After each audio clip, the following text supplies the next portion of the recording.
All right, so let's continue with the macromolecules. So another type of macromolecule are proteins. Proteins are used for support, they're used for storage, transport, signaling, movement, and defense. So your immune system uses lots of proteins. They're made up of what are called amino acids. So amino acids are what make up proteins. That's important to know. So the amino acids are the monomer that make up the protein that is a polymer. Enzymes are probably the biggest type of protein you need to know. It's the most important type because it's also reusable. Enzymes typically end in ase, so primase, I can't think of any, primase, catalase, things like that are going to be proteins or enzymes. Enzymes act as catalysts, which speed up chemical reactions. So that's important. We're going to go into more depth about enzymes a little later, but that is important to know now because it's going to form the basis of a lot of things we talk about. So something about proteins that's very unique is that they have different chemical structure depending on the environment that they're in. So depending on the amino acid sequence and the physical and chemical condition of the environment, the way a protein looks is going to depend on all of that. So they can fold spontaneously, and when they form between each other, they're called peptide bonds, and that determines the protein's function. So it determines what the protein is actually going to do. There's 4 levels of protein structure you need to know: primary, secondary, tertiary, and quaternary.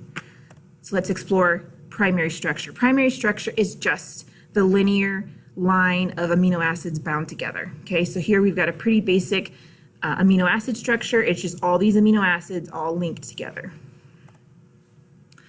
Your secondary structure is now going to be helixes and coils that are held together by hydrogen bonds. There's 2 types of things you need to know here. Is the alpha helix, like I said, is held together by hydrogen bonds, and then the beta pleated sheet, which are 2 regions that lay side by side and still connected by hydrogen bonds. So here we've got an alpha helix, one linear row of amino acids that are coiled into a helix, and then we've got the beta pleated sheet because they're side by side, and in the middle they're bonded together by hydrogen bonds.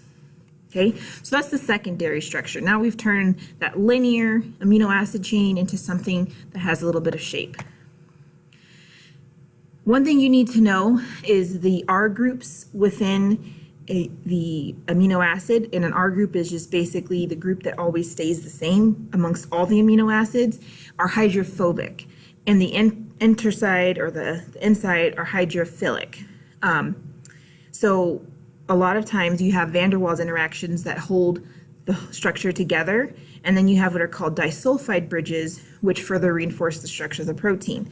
The other thing you need to know is that in tertiary, it's one, again, linear string of amino acids that are all coiled and moved across each other and make a 3D shape, okay?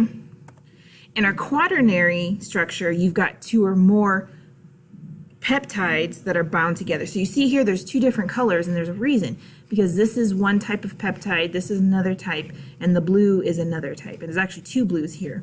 So it's going to be multiple pieces put together, where quaternary and secondary and primary were all one peptide. And again, a peptide is just another name for a protein that has many amino acids attached to it. Okay, so proteins can be denatured. They basically can be made inactive. And things that cause denaturation are pH, salt concentration, also known as salinity, and temperature. Nucleic acids are something that are super important as well. They store and transmit hereditary information. There's 2 forms, and actually there's 3. There's a third one I forgot to put in here. DNA, RNA, and ATP. They're polynucleotides, which means they have many nucleotides attached to them. They're made up of 3 parts. So there's some kind of pentose, which is sugar. So it could be ribose or deoxyribose. They have a nitrogenous base, so they're made up of purines or pyrimidines. Those are your adenine, thymine, guanine, cytosine, uracil, things like that. And then they have a phosphate group.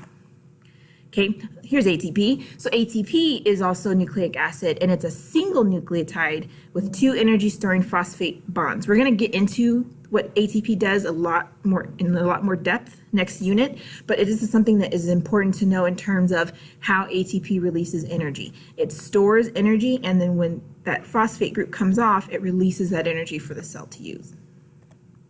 Okay, that's all I have for macromolecules. Hopefully the notes help reinforce what you did prior to looking at the notes. And as always, make sure you write down any questions you have so we can talk about it in class. Thanks.